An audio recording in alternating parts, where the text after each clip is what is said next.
자, 그런 가운데 이제 이더리움의 뒤를 이을 다음 주역이 누굴지 시장은 주목을 하고 있죠. XRP, 에이다, 솔라나 이렇게 세 개의 주요 종목들이 차기 알트코인 랠리의 중심으로 주목을 받고 있습니다. 네, 여러분 안녕하세요. 파이어 시황입니다. 자, 이번 한 주를 잘 우리가 대응을 해보기 위해서 이번 주에 우리가 어떤 부분들을 집중을 해보면 좋을지, 그리고 지금 현재 코인 시장 분위기는 어떠한지 점검을 해드리도록 할게요. 자, 이번 주에 가장 큰 이벤트는 무조건 잭슨홀 심포지엄, 잭슨홀 미팅이 되겠습니다. 8월 21일부터 23일 동안 진행이 되고요. 현지 시각으로 파월 의장은 20일 오전 10시에 연설에 나서는데, 여기에서 이제 우리가 핵심적으로 봐야 되는 게, 그래서 미국 고용 쇼크 어떻게 진행을 할 거고, 지금 미국 인플레이션에 대해서 연준은 어떤 생각을 가지고 있는지를 확인하는 게 중요한 시그널이 되겠죠.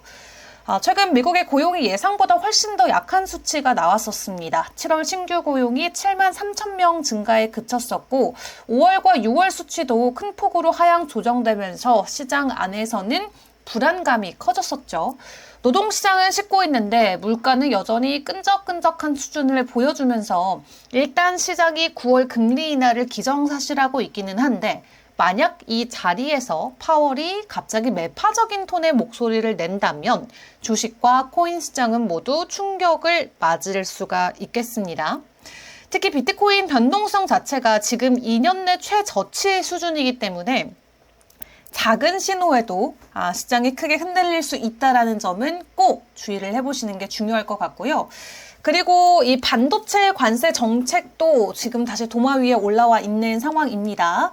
사실 반도체 공급망이 코인 시장과도 완전히 동떨어진 이야기는 아닙니다. 이 글로벌 증시에도 영향을 주지만 암호화폐 채굴이라던가 그리고 AI 투자자들한테도 직결되는 이슈이기 때문에 반도체 변수가 시장에도 하나의 변동성을 키우는 요인이 될 수가 있겠는데요.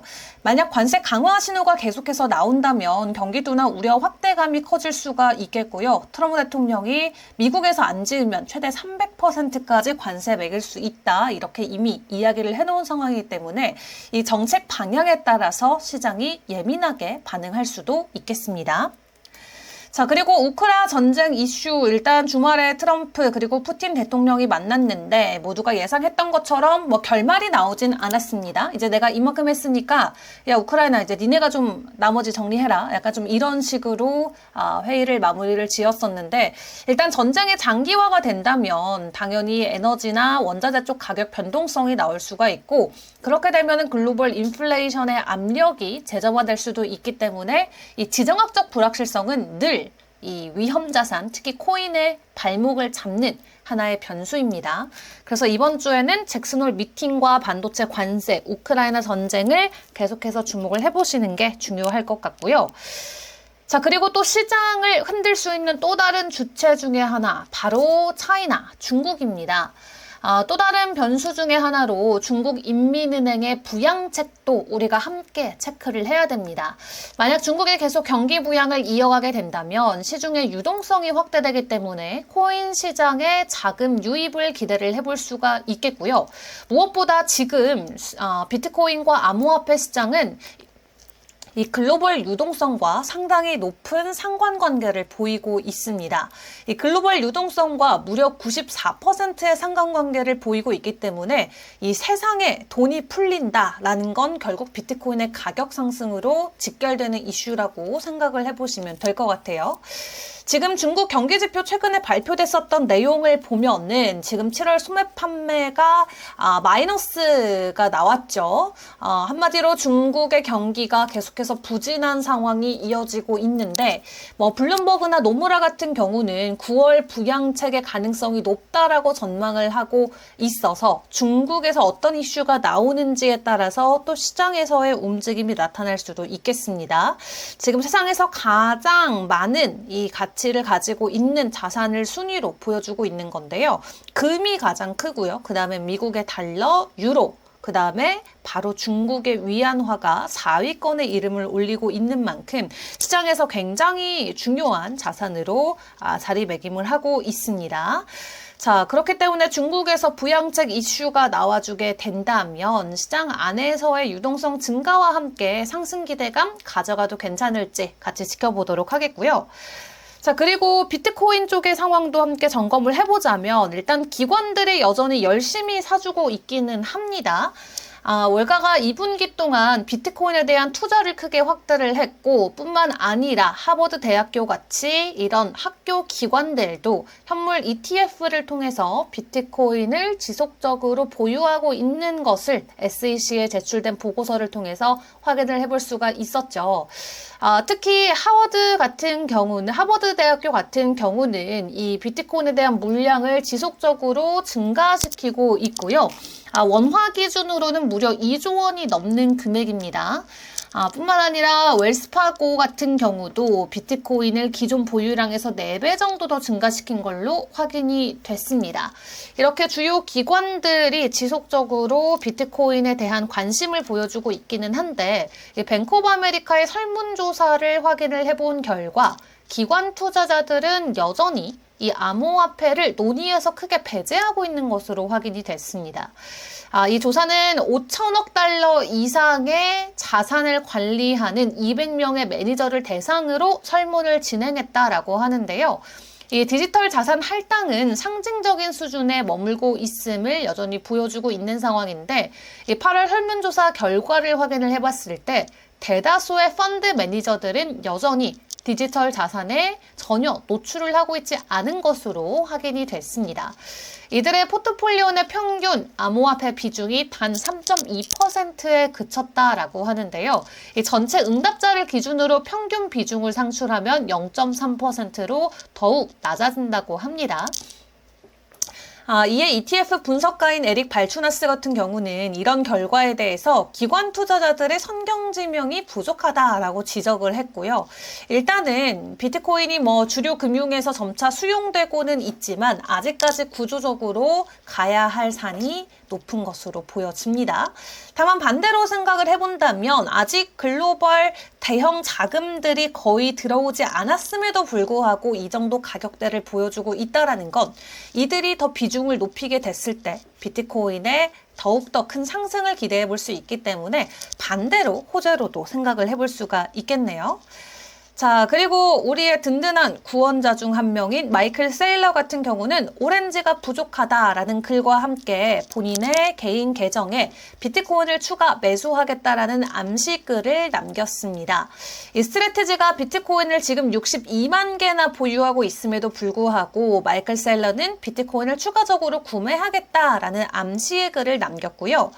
그리고 이 트럼프 아들들이 운영하고 있는 비트코인 채굴업체죠. 아메리칸 비트코인 같은 경우는 일본과 홍콩의 상장 기업 인수를 추진하고 있다라고 합니다. 외신에서는 아메리칸 비트코인이 비트코인 비축을 목적으로 해당 기업과 인수 협상을 진행 중이다라고 보도를 했는데요. 일단 기관들도 사들이고 있고 트럼프 일가도 여전히 적극적으로 비트코인을 매수하려는 움직임을 계속해서 보여주고 있습니다. 자, 그렇다면 차트적인 관점에서는 어떨까요? 일단 비트코인 가격이 14만 4천 달러 선까지 상승할 수 있다라는 분석이 나왔습니다. 이 글래스노드의 데이터에 의하면 단기 보유자들의 평균 매입가를 기반으로 이러한 전망을 할 수 있다라는 내용이 함께 전해졌는데요.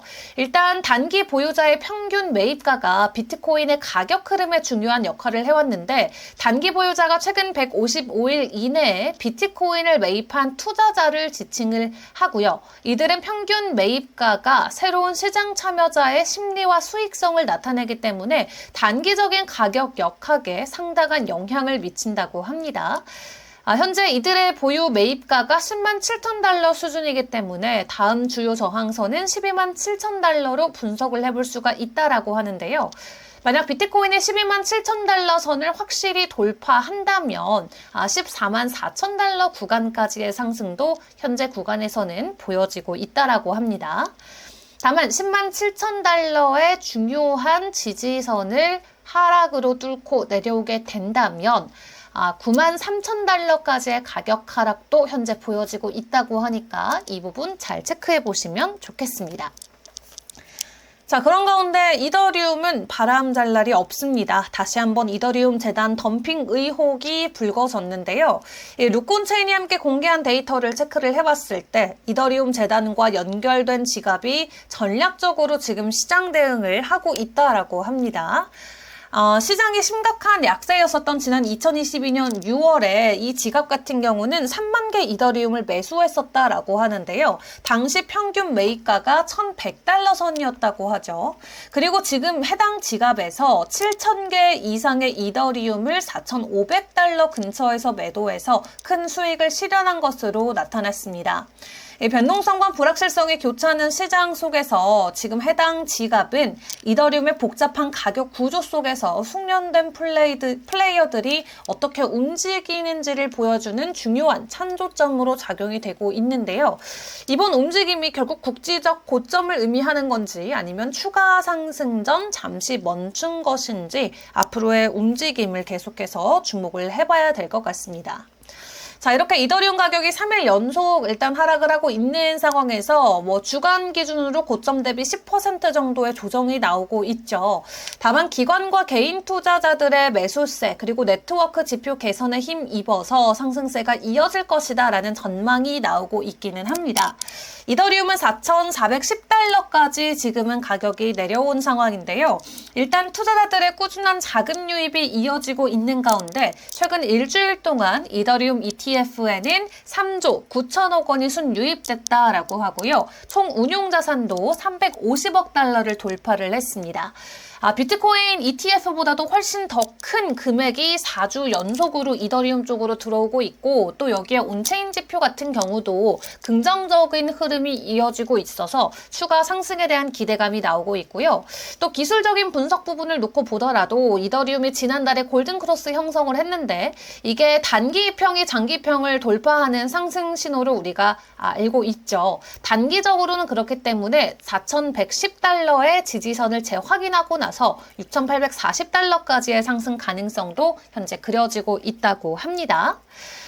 자, 그런 가운데 이제 이더리움의 뒤를 이을 다음 주역이 누굴지 시장은 주목을 하고 있죠. XRP, 에이다, 솔라나 이렇게 세 개의 주요 종목들이 차기 알트코인 랠리의 중심으로 주목을 받고 있습니다. 기술적인 강세뿐만 아니라 기관들의 수요 그리고 이 세 종목 모두 ETF 기대감을 가지고 있기 때문에 여러 가지 호재가 동시에 작용될 것이다 라면서 가격 전망이 크게 올라오고 있고요. 에이다 같은 경우는 단기 목표가가 무려 13달러까지 나와 있는 상황이고요. XRP 같은 경우는 4달러에서 5달러 그리고 솔라나 같은 경우는 장기적으로는 1,000달러도 돌파할 수 있다라는 현재 전망이 나오고 있습니다.